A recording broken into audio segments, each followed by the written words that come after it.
So yeah, that's my dad's story. I did try to contact him when I was 18. Then after that moment, I sent him a letter, and tried to meet up with him. And long story short, he just kind of he said he was interested in meeting me, and he was like, "Oh, that sounds great." And then he kind of um, he was like, "Well, I'll give you a call this week. We'll figure out a time to meet up." And then he never answered, or he never called me back. Wow. And I tried calling him, and he would never pick up the phone. And so then I kind of gave up for a while until I was like 21 or 22. I think probably about the time that I was writing or releasing Sailor's Mouth. And I was talking to my friend Brandon about it, and he's like, "Well, why don't you try calling him from my phone and see if he pick up from another phone number?" And I was like, Wow. "Yeah, give it a whirl." So I did, and he didn't. He did pick up, which probably hurt me worse than if he would have not have picked up. I know, brother. But yeah, and then he was like, "Oh, I'm sorry, I was a little gun shy."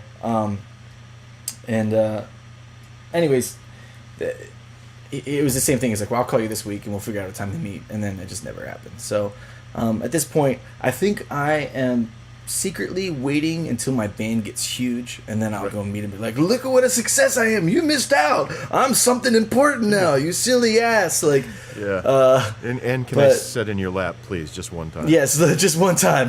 Dude. No, yeah. I just wonder whether your dad's a songwriter or not. I just wonder if Sailor's Mouth is a song he would write about himself. I don't know. You I don't know. I know he plays music. He played in the what I know about him is that he played in the army band, and he played trumpet. My mom said he used to play jazz trumpet. He listened to Miles Davis. He would put on Miles Davis records and sit in the windowsill and play a trumpet. I mean, what woman would not be attracted to a guy that sits in a windowsill, listens to Miles Davis records, and plays his trumpet out the window? Right. That's the sexiest thing I've ever heard of in my life, and I'm a dude. Like, well, maybe that's what you need to do to make your band huge, right? Yeah, just sit in the window and play my trumpet. We're going to be big overnight. Well, I just think, there's no doubt in my mind, unless there's some whacked out psychopathy stuff going on, but it's like, he's got to feel worthless, and he's got to feel like he's a drunk, and he's got to feel like he's never going to be the man that he wanted to be, and in that kind of stuff, I know that when people put their head on the pillow at night, they think those thoughts. You can't convince me otherwise. Maybe not every night, but once in a while you go, GD, why did I end up this way? Yeah. But, I guess I always hope that there's a time when you can say, you know what?